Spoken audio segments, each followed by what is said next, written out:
नमस्कार, मी विशाल पाटील।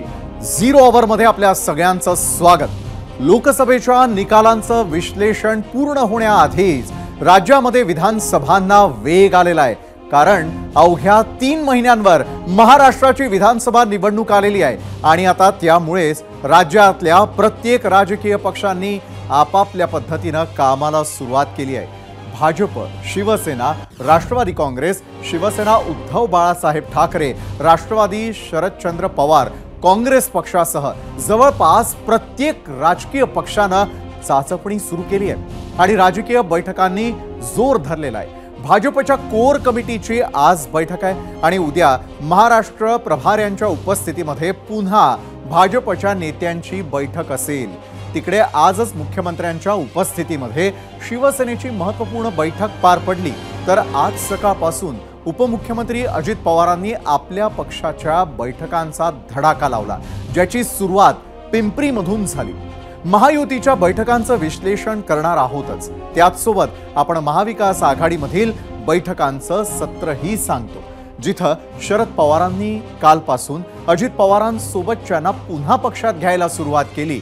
तिथे काँग्रेसनं लोकसभेच्या यशाची विधानसभेमध्ये पुनरावृत्ती करण्यासाठी दिल्लीमध्ये विशेष बैठकांचं आयोजन केलेलं आहे। तर उद्धव ठाकरेंनी गेल्या आठवड्यापासूनच पदाधिकाऱ्यांसोबत बैठका सुरू केल्या आणि सगळ्यात महत्त्वाचं म्हणजे महायुती असो की महाविकास आघाडी, दोन्ही आघाड्यांमधील प्रत्येक पक्षाच्या बैठकीमध्ये विधानसभेच्या जागांवरून दावेदारी सुरू झाल्याचंही समोर येत आहे।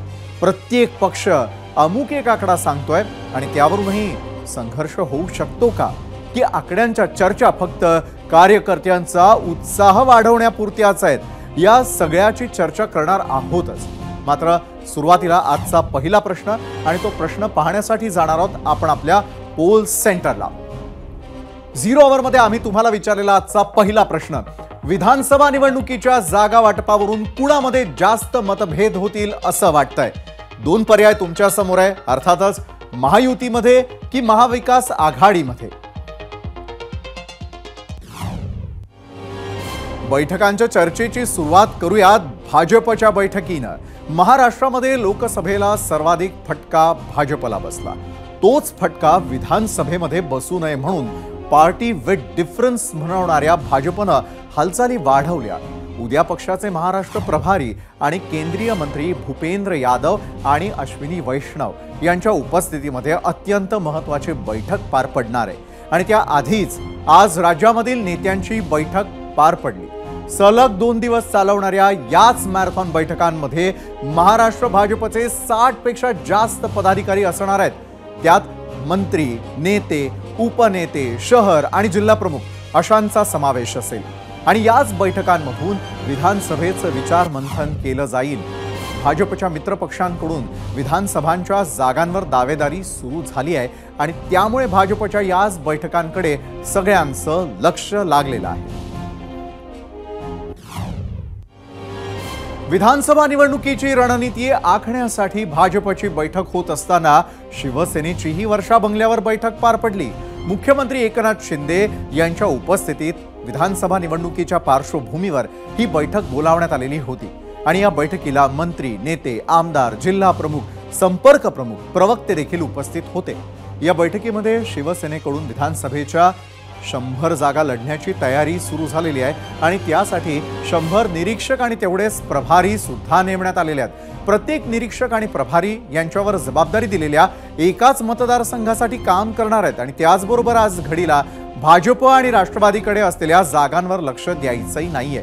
याशिवाय बाकी जागांचा विचार करावा, तिथेच लक्ष केंद्रित करून निवडणुकीची तयारी करणार आहेत असे आदेशच मुख्यमंत्री एकनाथ शिंदेंनी दिले। इतकंच नव्हे तर शिंदेंकडून मुंबईमध्ये 17 जागा लढवण्याचा विचार आहे। सरकारी योजना सर्व मतदारसंघात पोहोचवा, सदस्य नोंदणीवर भर द्या, शिवसेना, युवा सेना, महिला आघाडी पदावर नेमणूक करा असे आदेश आजच्या बैठकीत मुख्यमंत्र्यांनी दिले। तसंच पक्षांतर्गत वाद, नाराजी तसंच स्थानिक राजकारणाबाबतही माहिती घेण्यात आली आहे।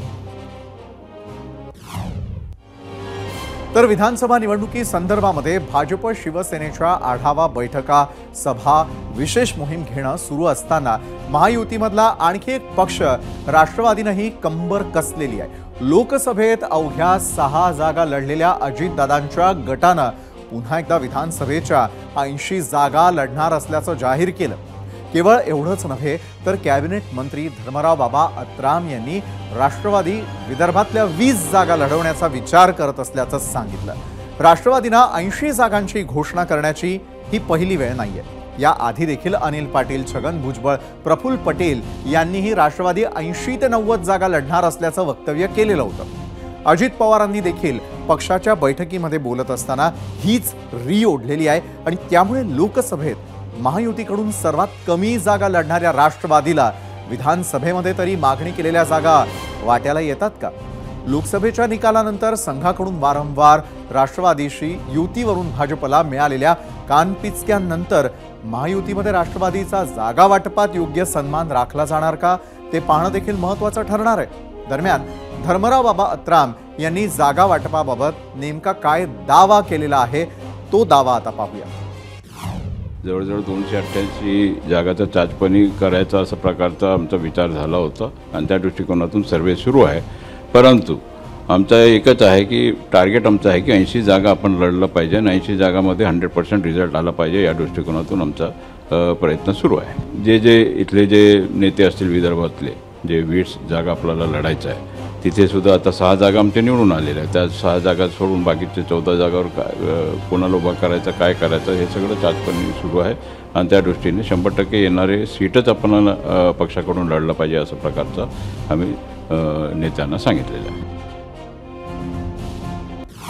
दादांसोबत असलेल्या धर्मराव बाबा अत्राम यांनी 80 जागा लढण्याचा दावा केलेला असतानाच शरद पवारांसोबत असलेल्या अनिल देशमुखांनीच अत्रामांबाबत एक सूचक विधान केलेलं आहे। काय आहे ते विधान ते आता पाहूया।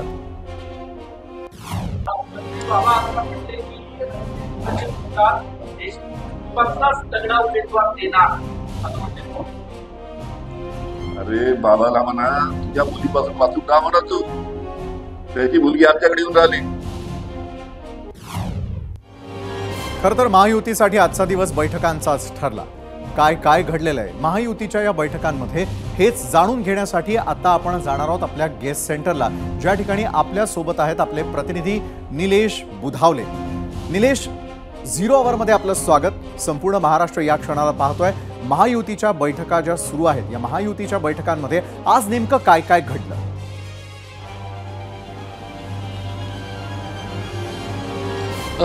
विशाल, सध्या भाजपची जी बैठक आहे ती अद्याप सुरू आहे। साधारणपणे 10 वाजेपर्यंत ही बैठक सुरू राहील अशा पद्धतीची माहिती मिळते आहे। भाजपच्या वतीने आज जवळपास 144 जागांचा आढावा घेण्यात आलाय आणि उद्याही 144 जागांचा आढावा घेतला जाणार आहे। एकंदरीतच 288 जागांचा आढावा भाजपच्या वतीने घेतला जातोय आणि त्यानुसार कोणकोणत्या मतदारसंघामध्ये भाजप स्ट्रॉंग आहे, कोणकोणत्या मतदारसंघामध्ये इतर आपल्या घटक पक्ष आहेत त्यांच्याशी आपण जुळवणी करून आपले उमेदवार उभे करू शकतो या संदर्भातला आपल्या प्रभारींसोबत आढावा सुरू असल्याची माहिती मिळते। आज आणि उद्या ही बैठक असेल आणि 21 तारखेला पुण्यामध्ये एक महत्त्वाची बैठक पार पडणार आहे ज्याला थेट केंद्रीय गृहमंत्री अमित शहा असणार आहेत। पक्षाची अंतर्गत बैठक आहे या बैठकीमध्ये विधानसभेच्या जागा संदर्भामध्ये अंतिम चर्चा होईल अशी देखील माहिती मिळताना आपल्याला पाहायला मिळते। दुसरी महत्त्वाची बाब अशी आहे की राष्ट्रवादी काँग्रेस पक्षाच्या बाबा अत्राम यांना स्पष्टपणे म्हटलेलं आहे की जवळपास 80 जागा मिळवण्यासाठी आम्ही प्रयत्नशील आहोत। राष्ट्रवादी काँग्रेस पक्षाकडून देखील 288 जागांचा आढावा घेतला जाणार आहे। प्रत्येक मतदारसंघ तपासले जाणार आहेत आणि त्यानंतर 80 ते 85 जागा लढण्यासंदर्भामध्ये प्रयत्न सुरू आहेत अशी देखील माहिती आपल्याला समोर येते। एकनाथ शिंदेची शिवसेना देखील यामध्ये मागे नाहीये। एकनाथ शिंदेच्या शिवसेनेनं 110 विधानसभा मतदारसंघ डोळ्यासमोर ठेवलेत। या विधानसभा मतदारसंघामध्ये आता निरीक्षक देखील नेमण्यात आलेत आणि त्यांच्यावर प्रभारी देखील नेमण्यात आलेले आहेत। निरीक्षकांना स्पष्ट सूचना देण्यात आलेल्या आहेत। आपल्याला दिलेल्या विधानसभा मतदारसंघावर फोकसली काम करा, इतर मतदारसंघांमध्ये दखलंदाजी नको, जेणेकरून आपले जे मित्र पक्ष आहेत त्याच्यामध्ये राष्ट्रवादी काँग्रेस पक्ष आणि भाजप यांना अडचणी होणार नाही त्याची काळजी घ्या अशा सूचना देण्यात आलेल्या आहेत। दुसरी महत्त्वाची बाब अशी आहे की विधानसभा निवडणुकांच्या तयारीला महायुतीमधील तिन्ही पक्ष आहेत ते तयारीला लागलेले आहेत आणि त्यांचा फॉर्म्युला यावरती तुमचं लक्ष देखील अशाच प्रकारे असू द्या। तुर्तास दिलेल्या अपडेटसाठी धन्यवाद। तर महायुतीप्रमाणेच महाराष्ट्रामध्ये आता महाविकास आघाडीचंही मिशन विधानसभा सुरू झालेलं आहे। पावसाळी अधिवेशनाचं सूप वाजल्यानंतर काँग्रेसमध्ये देखील राजकीय हालचालींना वेग आलेला आहे आणि त्याच पार्श्वभूमीवर 19 जुलै म्हणजेच उद्या मुंबईमध्ये काँग्रेसच्या 2 बैठका होणार आहेत. काँग्रेस महासचिव के.सी. वेणुगोपाल आणि प्रभारी रमेश चेन्नीथलांसोबत सकाळी 10 वाजता गरवारे क्लब इथे बैठक होईल. त्याला राज्यामधील प्रमुख नेते उपस्थित राहतील आणि त्यानंतर दुपारी 2 वाजता प्रदेश काँग्रेसचं मुख्यालय असलेल्या टिळक भवन इथे जिल्हाध्यक्ष, प्रदेश पदाधिकारी, जिल्हा प्रभारी, खासदार, आमदार, आघाडी संघटनांचे प्रमुख यांची संयुक्त बैठक होईल. या बैठकींमध्ये विधानसभेला कोणत्या जागा काँग्रेसनं लढवाव्या याबाबत चर्चा होणार असल्याची माहिती सूत्रांनी एबीपी माझाला दिलेली आहे. याशिवाय विधान परिषद निवडणुकीमध्ये फुटलेल्या आमदारांवरही याच बैठकीमध्ये चर्चा होऊन तातडीनं कारवाई होण्याची देखील शक्यता आहे. काँग्रेस नेते आणि विरोधी पक्षनेते विजय वडेट्टीवार यांनी तर राज्यामध्ये 100% सत्ता परिवर्तन होणार आहे असा विश्वासही व्यक्त केलेला आहे. ते काय म्हणतायत पाहूया. बैठका सगळ्यांच्या सुरू झालेल्या आहेत. पक्षाच्या कामं आता सुरू झाल्या आहेत. निवडणुका जवळ आलेल्या आहेत. जो तो पक्ष आपल्या पद्धतीनं काम करतो. इलेक्शनमध्ये काँग्रेसच्या बाजूनं सगळं वातावरण आहे आणि अशा स्थितीमध्ये राज्यामध्ये सत्ता परिवर्तन हे 100% होणार. त्यामुळे या बैठकांना आता जोर आलेला आहे. सर्वच पक्ष विधानसभा निवडणुकीची जोरदार तयारी करतायत. मुंबई कुणाची हा प्रश्न लोकसभेपुरता निकाली निघालेला होता. मुंबईमधील 6 पैकी 4 जागांवर उबाठा शिवसेनेनं उमेदवार उभे केले होते आणि त्या 4 पैकी 3 जागा जिंकत ठाकरेंनी आपलं वर्चस्व सिद्ध केलेलं होतं आणि त्या कामगिरीमुळे विधानसभेसाठी ठाकरे सेनेचा विश्वास आता वाढलाय आणि त्यामुळे मुंबईतील बहुतांश विधानसभा मतदारसंघ आपल्याकडे ठेवण्यास ठाकरे गट आग्रही आहे. मुंबईमधील 36 विधानसभा मतदारसंघांपैकी किमान 25 जागा लढवण्याची तयारी आता उबाठा शिवसेनेनं केलेली आहे.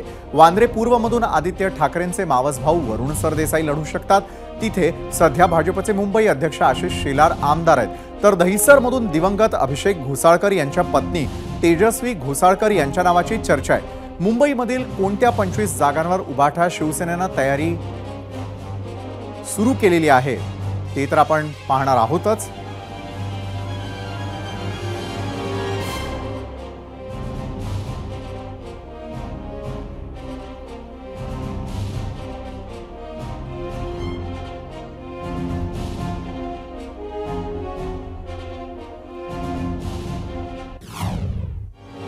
बरं, आता थोडं 2019 वरती आपण लक्ष केंद्रित करूया. 2019 साली युतीमध्ये लढताना 36 पैकी 19 जागा शिवसेनेनं लढवल्या होत्या तर 17 भाजपनं. यावेळी महाविकास आघाडी असो की महायुती, जागा वाटप करताना मुंबई महापालिका निवडणुकांचा सुद्धा विचार केला जाईल हे नक्की. आणि त्यामुळे मुंबई ही शिवसेनेचा बालेकिल्ला आहे, म्हणजेच ठाकरेंचा बालेकिल्ला आहे हे अधोरेखित करण्याचा उद्धव ठाकरे यांचा विशेष प्रयत्न असेल. मुंबईतील तयारीवर, जागा वाटपाच्या सगळ्या चर्चांवरती खासदार संजय राऊत यांनी अतिशय सावध प्रतिक्रिया दिलेली आहे. पाहूया. आम्ही 288 जागांचं असेसमेंट करतो आहोत. राष्ट्रवादी काँग्रेस हे सुद्धा 288 जागावर चाचपणे अभ्यास करतात आणि काँग्रेस पक्ष सुद्धा 288 जागांचा अभ्यास करतो. हा अभ्यास तिघांचाही पूर्ण झाल्यावरती आम्ही तिघे एकत्र बसतो आणि त्यानंतर आम्ही ठरवतो की कोणी कुठे किती कशा जागा लढायच्या आणि जो जिंकेल त्यालाच ती जागा मिळेल. हे आमचं सूत्र आहे जे लोकसभेला होतं. आणि आता वेळ झालेली आजच्या भागामधील विधानसभा निवडणुकी संदर्भातील प्रश्नाकडे वळण्याची. आम्ही विचारलेल्या प्रश्नावरती तुम्ही दिलेल्या प्रतिक्रिया पाहण्यासाठी आपण आता जाणार आहोत आपल्या मीडिया सेंटरला. आज आम्ही आपल्याला पहिला प्रश्न विचारलेला होता 0 ओव्हरमध्ये, तो म्हणजे विधानसभा निवडणुकीच्या जागा वाटपावरून कुणामध्ये जास्त मतभेद होतील असं तुम्हाला वाटतं. 2 पर्याय तुमच्यासाठी होते, महायुती आणि महाविकास आघाडी. त्यावरती सोशल मीडियावरती तुम्ही कशा प्रकारे व्यक्त झालेला आहात. एक्सवरती शरद सोळंके म्हणतात महायुती आणि महाविकास आघाडी दोघांमध्ये मतभेद तर आहेतच, पण राज्यात जनादेशाचा अनादर सुरू असल्यामुळे जनता द्विधा मनस्थितीत आहे. त्यानंतर शिवप्रसाद पवार लिहितात महायुतीमध्ये जास्त मतभेद होतील कारण भाजप 180 जागा लढण्याच्या तयारीत आहे. राहिलेल्या जागांवर 2 पक्ष लढणार, त्यामुळे जास्त मतभेद होतील. युट्यूबवरती संदीप जाधव म्हणतात सर्व पक्षांनी स्वतंत्र लढावं, तेव्हा खरी ताकद कुणाची ते कळेल. तर फेसबुकवरती मारुती प्रक्षाळे म्हणतात, कदाचित महायुतीमध्ये जास्त होईल त्याचं कारण की भाजप आजही स्वतःला मोठा भाऊ मानत आहे. इंस्टाग्रामवरती ज्ञानेश्वर बरसाले म्हणतात, महाविकास आघाडीमध्ये जास्त मतभेद होतील.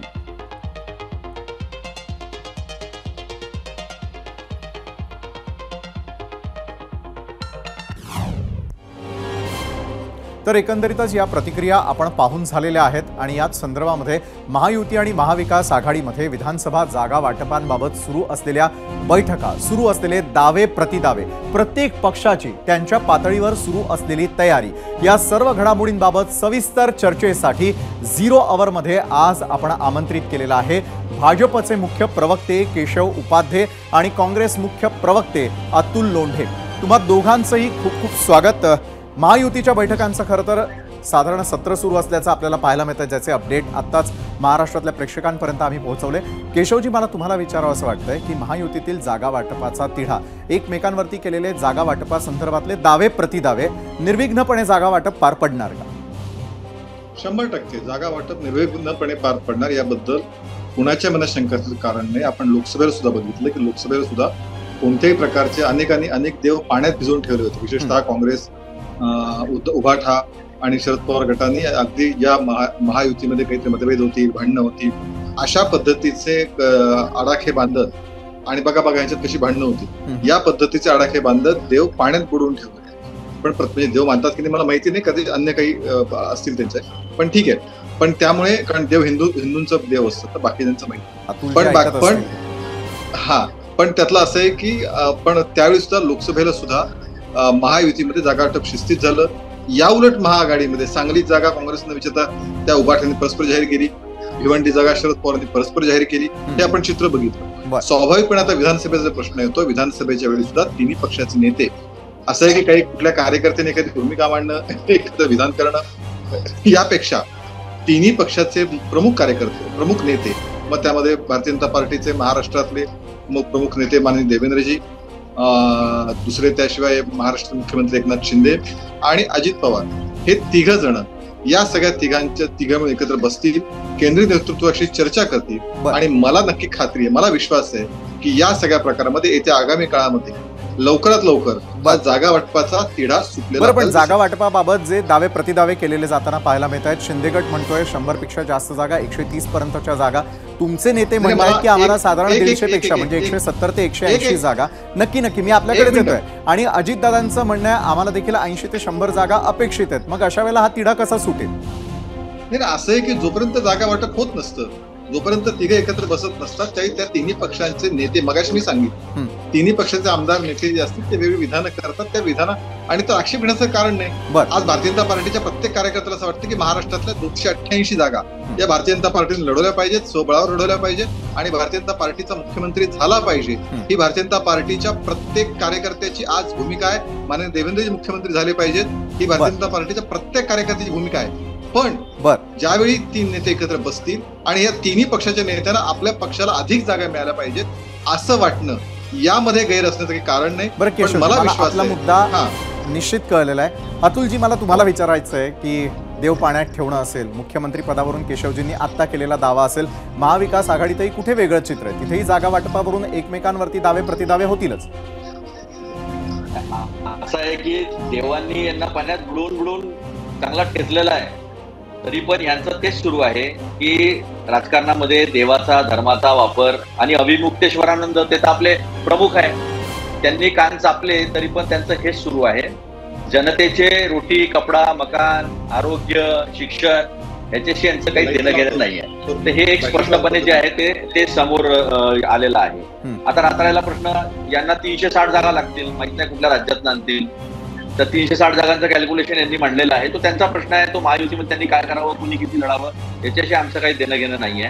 पण एक विस्तृत असा चांगला कार्यक्रम आणि महाविकास आघाडीमधलं जे सूत्र पहिले पण आमचं लोकसभेमध्ये होतं की जो जास्त जागा जिंकू शकेल, जो जिथे जिंकू शकेल, ज्याची विनॅबिलिटी आहे, तो क्रायटेरिया ठेवून आम्ही जे आहे त्या निवडणुकीला समोर जाऊ. तर एक महत्वाची गोष्ट की प्रोग्राम, लोकांचे प्रश्न, निवडणुका झाल्यावर सत्ताधारी लोक गेले होते तिकडे अमेरिकेमध्ये वगैरे, इकडे जास्त ऊन असल्यामुळे थंडायला, आमची लोक मात्र, आमचे प्रदेशाध्यक्ष, आमचे गटाने आमचे विधान मंडळाचे नेते थोरात साहेब, LOP हे सगळे मात्र शेतकऱ्यांच्या प्रश्नासाठी शेतकऱ्यांसोबत होते, हे सगळ्या महाराष्ट्राने पाहिलेलं आहे. त्यामुळे आमच्याजवळ कार्यक्रम आहे. महाराष्ट्राला पुढे मला कसं जागा वाटपाचा फॉर्म्युला सांगा अतुलजी. सांगितलं ना मी फॉर्म्युला तुम्हाला, एकदम सोपा फॉर्म्युला आहे. जो जिथे जिंकू शकतो, तिन्ही पक्ष 288 जागावर चाचपणी करत आहेत. त्याचे मुख्य 2 उद्देश आहे की कुठे आपली मदत मित्रपक्षाला होऊ शकते, कुठे मित्रपक्षाची मदत आपल्याला होऊ शकते, याचं असेसमेंट येईल. नंबर 2चं असेसमेंट की कुठे कोणता पक्ष जिंकू शकतो, कोणत्या पक्षाचा कॅन्डिडेट कुठे जिंकू शकतो, हे येऊ शकतं. शेवटी 2, 4, 5 जागांमध्ये कुठे ना कुठं मतभेद होत असतात. प्रत्येकाला वाटतं आपण लढलं पाहिजे. त्या गोष्टीला काही मतभेद आहे असं म्हणता येणार नाही. आम्ही सांगलीचं काढलं आता केशवजींनी, आता मी बाकीच्या गोष्टी त्यांच्या काळात, पण तरी पण आम्ही जे आहे ती जागा जिंकून दाखवलेली आहे, ती यांच्याकडे काही गेली नाही. त्यामुळे जनमत हे जुमलेबाज, खोटं बोलणे आणि सातत्याने जनतेची फसवणूक करणे आणि केवळ श्रीमंतासाठी काम करणे नाही, पण बाळासाहेब ठाकरे गटानं सांगलीमध्ये जे केलं किंवा भिवंडीतल्या जागेचा केशवजींनी जो मगाशी उल्लेख केला की परस्पर आपले कॅन्डिडेट निवडणुकीसाठी घोषित करून टाकणं, असं परत झालं तर काँग्रेस काय करणार? मी तुम्हाला काय सांगितलं की 2, 4, 5 जागांवर कमी जास्त होत असतं. इकडे 360 जागा कुठून आणा असा एवढा मोठा काही प्रश्न आमच्या समोर नाहीये. प्रश्न महाराष्ट्र समोर हा आहे की महाराष्ट्रातून उद्योग घालवले, दिल्ली दरबारात मुजरे घालू महाराष्ट्रातले उद्योग घालवले, किती बरेच उद्योग घालवले. महाराष्ट्राचं मुंबईचं जे आर्थिक राजधानी करण्याच्या गोष्टी केल्या, पण कुठे त्यांनी सगळं जे आहे गुजरात मधली गिफ्ट सिटी जी आहे त्याच्यासाठी सगळ्या गोष्टी सगळ्या. हे झाले निवडणुकांसंदर्भातले मुद्दे. केशवजी, मी आपल्याकडे येतो. तिढा सोडवणं महायुती आणि महाविकास आघाडी दोघांसाठी अतिशय महत्वाचं असताना जो आपण बघतो की प्रत्येक वेळेला मांडवातून जात असताना मानापमान नाट्य होत असतं, मात्र लोकसभेच्या बोहल्यावर चढण्याआधी तुम्हाला ते सगळं निस्तरावं लागणार आहे. केशवजी, नाही, मला खरंच हसू आलं अतुलजींना. कदाचित त्यांना उद्धव ठाकरे कुणासोबत हे माहिती की नाही माहित नाही. ज्यावेळी निवडणूक झाल्यानंतर सुट्टी आराम करायला उद्धव ठाकरे प्रदेशात गेले होते, महायुतीचे नेते इथेच होते. उलट एकनाथ शिंदे साताऱ्यात शेती करायला गेले होते, देवेंद्रजी इथं होते, सगळे तिथे होते. त्यामुळे उद्धव ठाकरे नेमके कुठे आहेत हे त्यांना आता अतुल लोंढे आमच्या मित्रांना माहिती नसावं. एक दुसरं त्यातलं असं आहे की काय ते मगाशी म्हणाले की 388 जागा कुठून आणल्या. 388 ने आताच नाना पटोले म्हणतात आम्ही 120च्या खाली जागा लढवणार नाही, आम्ही मोठे भाऊ आहोत. ही नाना पटोलेंची काँग्रेसची भूमिका आहे. रोज आम्ही बातम्या वाचतो त्याबद्दल, राहुल गांधींनी काय सांगितलं नाना पटोलेंना वगैरे बातम्या वाचतो. त्यामुळे मुळामध्ये या विषयातली काँग्रेस आतापासूनच. बरं, तिसरं सगळ्यात महत्वाचं लक्षात घ्या, सगळ्यात महत्वाची आजची बातमी, मोठी बातमी. दस्तूर खुद्द शरद पवार यांनी आज सांगितलं, कालच्या पत्रपरिषदेत सांगितलं की विधान परिषदेसारख्या महत्वाच्या निवडणुकीच्या वेळी आम्ही एकत्रित रणनीती करू शकलो नाही, त्यात अयशस्वी ठरलो, म्हणून तिसरा कॅन्डिडेट पडला. हे सगळ्यात महत्वाचं. माननीय शरद पवारांचं विधान आहे, आता मान्य नाही का? तिन्ही पक्षामध्ये विसंवाद आहे महाआघाडीतल्या, एकमेकांमध्ये संवाद साधायला तयार नाही. हे आता दस्तूर खुद्द माननीय शरद पवार यांनीच आज सांगितल्यानंतर आम्ही तर म्हणायचं आमची तर गोष्टच वेगळी आहे, पण आता ही लोक सांगतायत. त्यामुळे मला असं वाटतं की या सगळ्या विषयामध्ये महाआघाडीतला गोंधळ हा पुढच्या काळात भरपूर दिसणार आहे. त्याच्या उलट या ठिकाणी मोठ्या प्रमाणामध्ये ज्या पद्धतीने महायुतीचे नेते एकत्र बसतायत, तिन्ही पक्षाच्या नेत्यांनी कुठलंही वेळेवाकडे विधान केलं नाही. त्या बाकीचे कार्यकर्ते बोलतील, प्रवक्ते बोलतील, की आमदारांनी आपल्या भावना मांडल्या असतील, पण तिन्ही पक्षाचे प्रमुख उत्तर देतील आता आपल्याला. अतुलजी बोला. नाही, मला याच्यामध्ये अजिबात इंटरेस्ट नाही की यांच्या मीटिंग मध्ये सर्वांना ताकीद देण्यात आली की एक दुसऱ्याच्या पक्षाच्या विरोधात बोलू नये. तरी पण विवेक नावाचं जे मुखपत्र आहे, साप्ताहिक जे आहे RSSचं, त्यांनी मात्र यांना कानपिचक्या ज्या आहेत त्या पुन्हा दिल्याच आहे. काल काय म्हणाले मोहन भागवतजी ते पण पाहिलं, त्यांनी सांगितलं नॉन बायोलॉजिकल पंतप्रधानांबद्दल काय बोलले काल आपण ते पाहिलेलं आहे. मला त्याच्यामध्ये जायचं नाही आहे. दुर्दैव हे आहे की भाजप आणि महायुती महाराष्ट्राच्या प्रश्नासंदर्भात बोलत नाही, हे खोटं बोलतात. यांनी काल जे सर्वात मोठं खोटं बोलले देवेंद्र फडणवीस, त्यांनी ऑक्टोबरमध्ये सांगितलं होतं आम्ही आंदोलन केल्यानंतर की कंत्राटी पद्धतीनं महाराष्ट्रामध्ये भरत्या होणार नाही. मग 12 जुलैला यांनी सगळ्या मेडिकलच्या ज्या नियुक्त्या आहेत वर्ग क आणि वर्ग ड च्या आरोग्य विभागातल्या, त्या यांनी कंत्राटी पद्धतीने 6880 जागा काढल्या. म्हणजे सातत्यानं महाराष्ट्रातल्या तरुणांची फसवणूक करणे, शेतकऱ्यांची फसवणूक करणे हे सुरू आहे. ज्यांच्याजवळ कुठला प्रोग्रामच नाहीये. आम्ही प्रोग्राम घेऊन बोलतो आहे. कसे काय उद्योग जातात आणि तुम्ही ते मुजरे घालता का? मुजरा हा शब्द पंतप्रधानांनी वापरला म्हणून मी वापरतो आहे. त्याच्यावर या महाराष्ट्रातले नेते जाऊन तिथे हे सांगू शकत नाही का की सगळं क्लस्टर, इंडस्ट्रीयल क्लस्टर सर्वात जास्त डेव्हलप असलेल्या महाराष्ट्रातून जर गुजरातमध्ये जात असेल तर आम्हाला गुजरातचा प्रॉब्लेम नाही आहे. प्रॉब्लेम हा आहे की महाराष्ट्राला संपूर्ण गुजरात ओढण्याचा प्रयत्न होतोय.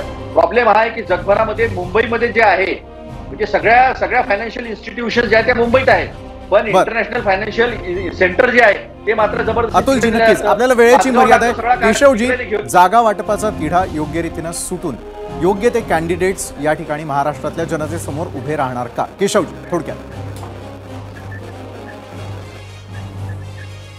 100% 2 मुद्दे मला मांडायचे आहेत. पहिलं तर जागा वाटपाचा मुद्दा मी सांगितला की त्या संदर्भातले योग्य उमेदवार वेदांता फॉक्सकॉन आपल्याला सगळी चर्चा होईपर्यंत जागा वाटप झालेलं असेल इतक्या सहजतेने जागा वाटप. एक दुसरं या संदर्भातलं काँग्रेसचं खोटं बोलणं, कॉन्ट्रॅक्ट बेसिसवरच्या नोकऱ्या, हे महाविकास आघाडीच्या नाकर्तेपणामुळे महावेदांत गेले.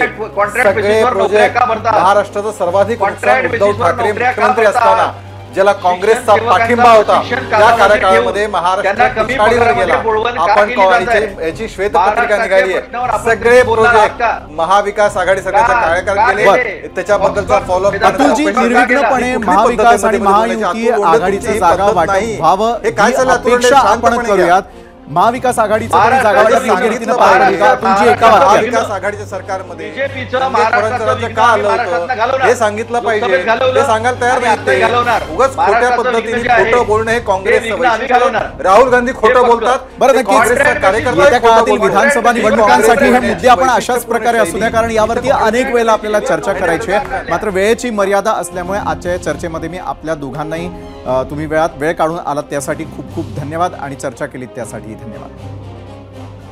तर विधानसभा निवडणुकीच्या प्रश्नावरती तुम्ही दिलेला कौल आता आपण पाहणार आहोत आणि तो कौल पाहण्यासाठी आपण जाणार आहोत थेट आपल्या पोल सेंटरला. तर महाराष्ट्रानं आज काय कौल दिलेला आम्ही विचारलेल्या पहिल्या प्रश्नाला युट्यूबवरती मतं प्राप्त झालेली आहेत 62,000 मतांपैकी महायुती असं म्हणणं आहे. 73% जनतेचं, 27% म्हणते महाविकास आघाडी. एकूण मतं 3,000 आपल्याला इंस्टाग्रामवरती प्राप्त झालेली आहेत. महाराष्ट्राचा कौल काय सांगतोय? महायुती असं म्हणणं आहे. 65% जणांचं महाविकास आघाडी म्हणतात, 35%. त्यानंतर फेसबुक एकूण मतं 1,500 महाविकास आघाडी असं म्हणणं आहे. 47% जनतेचं, महायुती म्हणतात 53%. तर एक्स वरती महायुती आणि महाविकास आघाडी याच्यामध्ये महायुतीला कौल दिलेला आहे 64%, महाविकास आघाडी 36% असं म्हटलं जात आहे. राज्यामध्ये आणि देशामध्ये कुणाचंही सरकार आलं तरी मुंबई महापालिकेमध्ये ठाकरे सरकारच असायचं हे समीकरण अनेक दशक सुरू होतं. सुरुवातीला काँग्रेसनं, नंतर काँग्रेस राष्ट्रवादी आघाडीनं किंवा अगदी तेव्हा मित्रपक्ष असलेल्या भाजपनं सुद्धा या समीकरणाला कधी धक्का लावायचा प्रयत्न केला नाही आणि त्यामुळे मुंबईवर ठाकरेंच्या शिवसेनेची पकड मजबूत राहिली. निवडणूक विधानसभेची असो की लोकसभेची, मुंबईकरांचा कल शिवसेनेकडे राहिला. कधी मराठी विरुद्ध दाक्षिणात्य, कधी मराठी विरुद्ध गुजराती, तर कधी मराठी विरुद्ध उत्तर भारतीय असा ठाकरेंच्या शिवसेनेचा प्रवास सुरू होता. तो आता उद्धव ठाकरेंच्या काळामध्ये जो मोदी विरोधी किंवा जो भाजप विरोधी तो सोबत या मार्गावर येऊन ठेपलाय. महाविकास आघाडी सोबत आल्यामुळे यापूर्वी एखाद्या कट्टर शिवसैनिकानं कधी स्वप्नातही विचार केला नसेल इतकी मुस्लिम मतं लोकसभेला ठाकरेंसोबत आली आणि त्यामुळे त्यांच्या समोर फक्त भाजप आणि शिंदेच्या शिवसेनेचं आव्हान नसेल तर मित्रपक्षांचंही बारीक लक्ष असेल.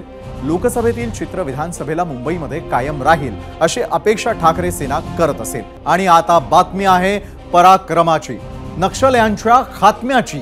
कालची रात्र गडचिरोली जिल्ह्याच्या इतिहासामध्ये सर्वात महत्त्वाची ठरणार आहे, कारण संततधार पाऊस, नदी नाल्यांना पूर आणि C-60 जवानांच्या तुकडीचा भीम पराक्रम. काल रात्री गडचिरोली जिल्ह्यामध्ये C-60 कमांडोंनी 12 नक्षलवाद्यांचा खात्मा केला. जिल्ह्यात सर्व दूर पाऊस होता आणि त्यामुळे कारवाई मोठी आव्हानात्मक होती. याबद्दल आज गडचिरोली पोलिसांनी पत्रकार परिषद घेऊन सविस्तर माहिती दिली. कालच्या कारवाईनंतर उत्तर गडचिरोलीमध्ये तब्बल 35 वर्षांनंतर सशस्त्र नक्षलवाद मुक्त झालाय. तिथे आता एकही सशस्त्र नक्षलवादी उरलेला नाही अशी अतिशय महत्त्वाची माहिती पोलिसांनी दिली आहे. नक्षली शहीद सप्ताहाच्या अनुषंगानं नक्षलवादी मोठा घातपात करण्याच्या तयारीत होते अशी माहिती पोलिसांना मिळाली होती. नक्षल्यांच्या खात्म्यानंतर जेव्हा C-60 पथक गडचिरोली पोलीस मुख्यालयामध्ये सुखरूप पोहोचलं तेव्हा त्यांचं जोरदार स्वागत करण्यात आलं. या ऑपरेशनमध्ये सहभागी सर्व 200 जवानांना वरिष्ठ पोलीस अधिकाऱ्यांनी पुष्पगुच्छ दिला. 1980 पासून नक्षलवाद्यांच्या भ्याड हल्ल्यामध्ये 605 नागरिकांचा बळी गेलाय तर 242 पोलिसांना वीर मरण आलं. तसंच आतापर्यंत कमांडोंच्या धडक कारवाईमध्ये 344 नक्षलवादी ठार झालेले असून 500 पेक्षा जास्त नक्षल्यांनी सरेंडर केलं आणि घटनांचा आकडा पाहिला तर तो आहे 3192. यावरूनच लक्षात येतं की कालची मोहीम किती महत्त्वाची. कालची नक्षलवाद्यांविरोधातली मोहीम कशी पार पडली, मोहिमेमध्ये किती जवान होते, किती आव्हानात्मक होती ही मोहीम, हे सगळं आपण जाणून घेणार आहोत. आपल्यासोबत गडचिरोलीचे पोलीस अधीक्षक निलोत्पल सर आहेत. सर, हा अभियान कशा परिस्थितीमध्ये राबवण्यात आला, कारण काल हवामान फार विपरीत होतं? काल हवामान खूप विपरीत होता. गडचिरोलीमध्ये प्रचंड पाऊस सकाळपासून सुरू होता आणि त्या पाऊसमध्ये आम्ही 7 C-60चे आमचे युनिट 200 कमांडोज तिथे आम्ही अभियानासाठी रवाना केले आणि ते प्रचंड पावसामुळे प्रत्येक नदी नाले भरलेलं होतं आणि त्या परिस्थितीमध्ये आमचे बहादूर जवानांनी 5 असे नदी नाले ज्यामध्ये शोल्डरपर्यंत पाणी होते, खांद्यापर्यंत पाणी होते, त्यांना क्रॉस करून तिथे स्पॉटवर पोहोचले आणि तिथे ते चकमक झाला आणि त्यामध्ये 6 तासचे गोळीबारनंतर जे पावसामध्ये सुरू होता त्यामध्ये संध्याकाळी 7 वाजता ते अभियान संपला आणि त्यामध्ये एरिया सर्चमध्ये आम्हाला 12 वरिष्ठ माओवाद्यांचे बॉडी सापडलेले आहे. सर, रणनीतिक स्ट्रॅटेजीच्या दृष्टिकोनातून बघितलं तर गडचिरोली पोलिसांचा जो कालचा यश आहे तो किती महत्त्वाचा आहे, कारण याच्यामध्ये मोठे कॅडर तर होतेच आणि सोबतच 2 दलम कदाचित पूर्णपणे संपलेले आहेत. उत्तर गडचिरोलीमध्ये सध्या कालचे पूर्वी 2 दलम ॲक्टिव्ह होते, टिपागड कोरची दलम आणि चातगाव कसनसूर दलम. एकूण 12 कॅडर त्या एरियामध्ये फिरत होते आणि त्या एरियामध्ये ॲक्टिव्ह होते आणि काल जे आमचे चकमक झाले ते त्यामध्ये पूर्ण टिपागड कोरची दलम आणि चातगाव कसनसूर दलम यांचे प्रत्येक सिनियर कॅडरसह प्लटून मेंबरचे आम्ही खात्मा केलेला आहे आणि या म्हणण्यामध्ये हरकत नाही आहे की सध्या उत्तर गडचिरोली नक्षल चळवळीतून मुक्त झालेला आहे आणि तिथे एक पण सशस्त्र माओवादी शिल्लक राहिलेला नाही आहे. सर, उत्तर गडचिरोली जो आहे तो नक्षलींपासून मुक्त केल्याचा आपण दावा करतायत. दक्षिण गडचिरोलीमध्ये सध्या काय स्थिती आहे आणि आता गडचिरोली पोलिसांचा कन्सन्ट्रेशन तिथेच राहणार का? जसा आता चर्चा झाली 13 मे 2024 रोजी जेव्हा आचारसंहिता लागले होतं त्यामध्ये दक्षिण गडचिरोलीचे एक पिरमिली दलमला आम्ही समूल उच्चाटन केलं आहे आणि त्यांची सफाया केला होता आणि सध्या जे 3 दलम दक्षिण गडचिरोलीमध्ये सध्या ॲक्टिव्ह आहे आणि सुमारे 50 कॅडर तिथे ॲक्टिव्ह आहे, त्यांच्यावर आम्ही लक्ष केंद्रित केलेलं आहे. मागचे 2 वर्षापासून आमचे दक्षिण गडचिरोलीवर खूप लक्ष आहे आणि शेवटचे जे गडचिरोलीचे जे शेवटचे माओवादी चळवळीचे गड आहे अबुजमाड त्यांच्यामध्ये पण ऑपरेट करण्यासाठी गडचिरोली पोलीस सक्षम आहे आणि नक्कीच पुढचे जे ऑपरेशन सीझन जेव्हा सुरू होणार आहे तेव्हा अबुजमाडमध्ये पण गडचिरोली पोलीस ऑपरेट करणार आहे. अखेरचा प्रश्न सर, जे 3 जखमी आहे संपूर्ण महाराष्ट्राला त्यांची काळजी आहे, त्यांची स्थिती कशी आहे?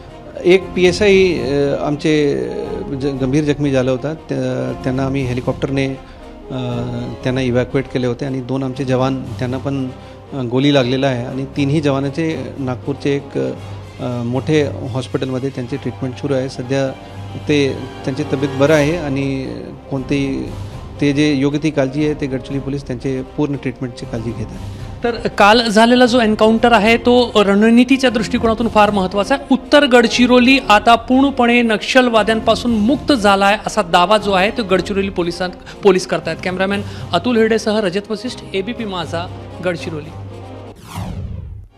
आणि आता पाहूयात ज्या 12 नक्षल्यांना कंठस्नान घालण्यात आलेलं आहे त्या नक्षल्यांची कुंडली आणि ती सगळी पाहण्यासाठी त्यांनी केलेले गुन्हे आणि त्यांच्यावर असलेलं बक्षीस हेच पाहण्यासाठी आपण जातो आहोत आपल्या आता मीडिया सेंटरला. तर खात्मा झालेल्या नक्षलांची कुंडली आपण यावेळेला पाहतोय. नाव आहे योगेश दावसिंग तुलावी उर्फ नरेंद्र उर्फ निरिंग साय, वय 36 वर्ष, एकूण गुन्हे 67, चकमकी त्यानं केल्यात 28, जाळपोळ 4, हत्या 19, इतर 16, बक्षीस होतं 16 लाखांचं.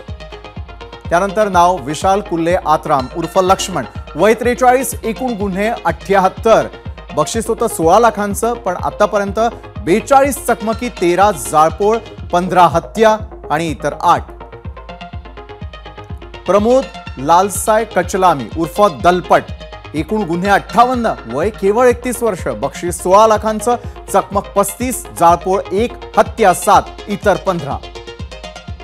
त्यानंतर महारू धोबी गावडे 31 वर्ष, वय, एकूण गुन्हे 20, बक्षीस 6 लाखांचं, 6 चकमक, जाळपोळ 1, हत्या 10 आणि इतर 3.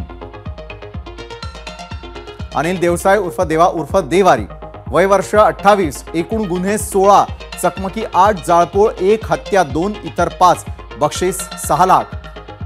त्यानंतर सरिता जारा परसा उर्फ मीना उर्फ रामे, वय 37 वर्ष, एकूण गुन्हे 26, चकमकी 15, जाळपोळ 1, हत्या 4, इतर 6, बक्षीस 6 लाख. रज्जो मंगलसिंग गावडे उर्फ समिता, वय वर्ष 35, एकूण गुन्हे 21, चकमकी 13, हत्या 4 आणि इतर 4, बक्षीस होतं 6 लाखांचं. त्यानंतर सीता हावके, एकूण गुन्हे 7, बक्षीस 2 लाख. नाव विज्जू, एकूण गुन्हे 7, बक्षीस 2 लाख.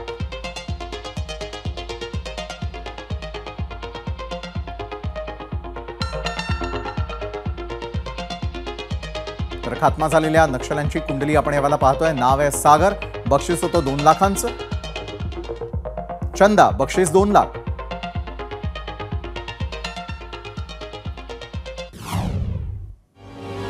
बरं, इतकी आव्हानात्मक कारवाई करणारी तुकडी आहे C60. हीच तुकडी नेमकी काय आहे, किती जवान आहेत, अशा सगळ्या गोष्टी पुन्हा एकदा आपण जाणून घेणार आहोत आपल्या मीडिया सेंटरच्या माध्यमातून. तर C60 कमांडोंची यशस्वी मिशन आहे. 21 मे 2021ला पैडी इथल्या एन्काउंटरमध्ये 13 नक्षलवाद्यांचा खात्मा.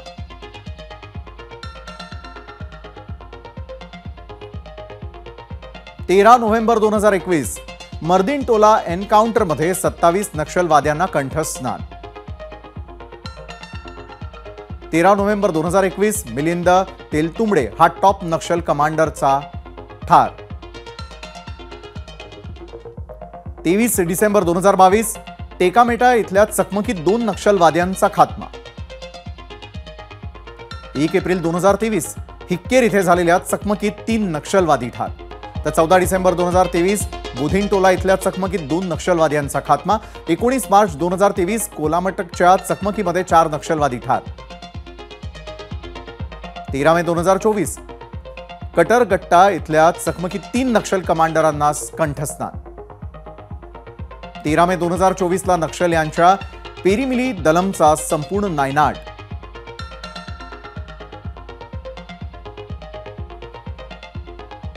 तर एकंदरीतच यशस्वी मिशन C60 कमांडोंनी करून दाखवलेलं होतं. त्यामध्ये त्यांनी आतापर्यंत केलेल्या कामगिरीवरती खरं तर नजर टाकतोय. 17 जुलै 2024 त्यानंतर C60 कमांडो नेमके काय आहेत, तर जिल्हा स्तरावरती निर्माण केलेली एकमेव संस्था आहे आणि त्यामध्ये 1990 साली गडचिरोलीत C60ची स्थापना करण्यात आली. पहिल्या पथकात 60 जवान होते म्हणून C60 असं नाव देण्यात आलं. आज गडचिरोलीत C60 मध्ये 100 पेक्षा जास्त जवान आहेत. प्रामुख्यानं पथकात नक्षलग्रस्त भागातले आदिवासी तरुण आहेत. हैदराबादसह उत्तर भारतात जवानांचं कठोर प्रशिक्षण करण्यात आलंय. पूर्वांचलच्या आर्मीच्या जंगल वॉरफेअर शाळेमधून हे प्रशिक्षण करून घेण्यात आलं होतं. अनेक तास न खाता पिताही जवान लढण्यासाठी तयार असतात.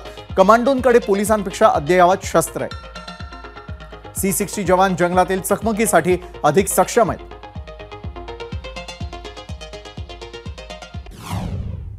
महाराष्ट्र आणि नक्षलवाद म्हटलं की डोळ्यासमोर येतं गडचिरोलीच.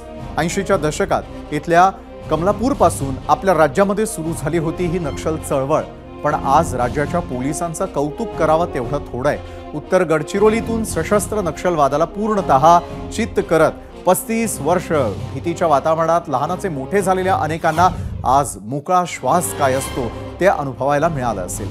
खास गडचिरोली पोलिसांचे आणि त्यातही C60 कमांडोजचं कौतुक सुद्धा करावं तेवढं थोडं आहे. एकेकाळी नांदेड, यवतमाळ, चंद्रपूर, गोंदिया, भंडारा आणि गडचिरोली परिसरामध्ये नक्षलवाद्यांचा उच्छाद होता.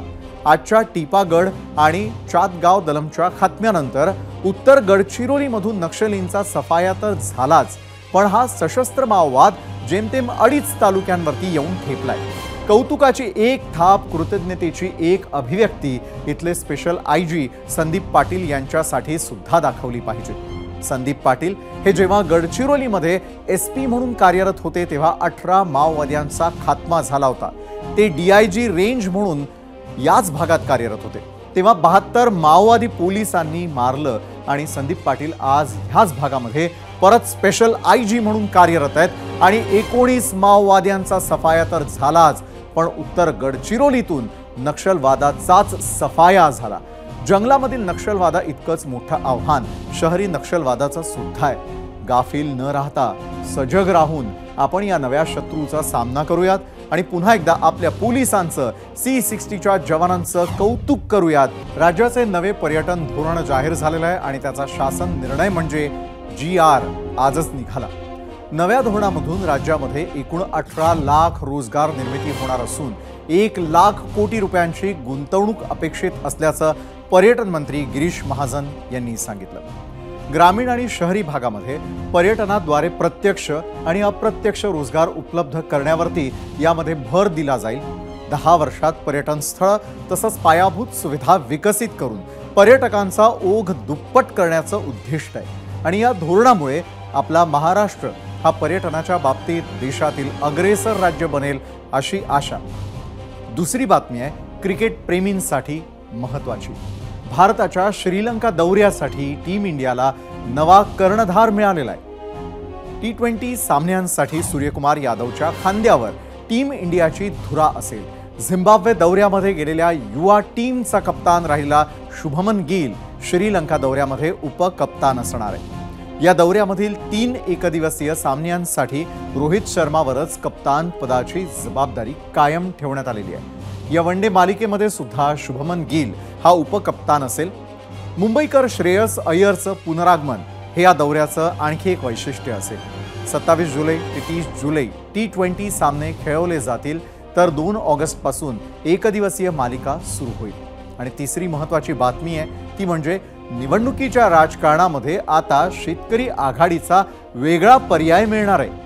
राजू शेट्टी, वामनराव चटप यांच्यासह काही शेतकरी संघटनांची पुण्यामध्ये बैठक झाली आणि यात शेतकरी आघाडीची घोषणा करण्यात आली आहे. परिवर्तन आघाडी असं या आघाडीचं नाव असणार आहे. महायुती आणि महाआघाडी शेतकऱ्यांचे प्रश्न सोडवू शकत नाही आणि त्यामुळे शेतकऱ्यांच्या परिवर्तन आघाडीचा पर्याय देत असल्याचं राजू शेट्टींनी सांगितलं. आणि या बातम्यांसोबतच आजच्या 0 अवरमध्ये वेळ झालेली आहे इथंच थांबण्याची. मात्र उद्या संध्याकाळी 7:56 पुन्हा भेटूया. तोपर्यंत पाहत रहा ABP माझा. ABP माझा, उघडा डोळे बघा नीट.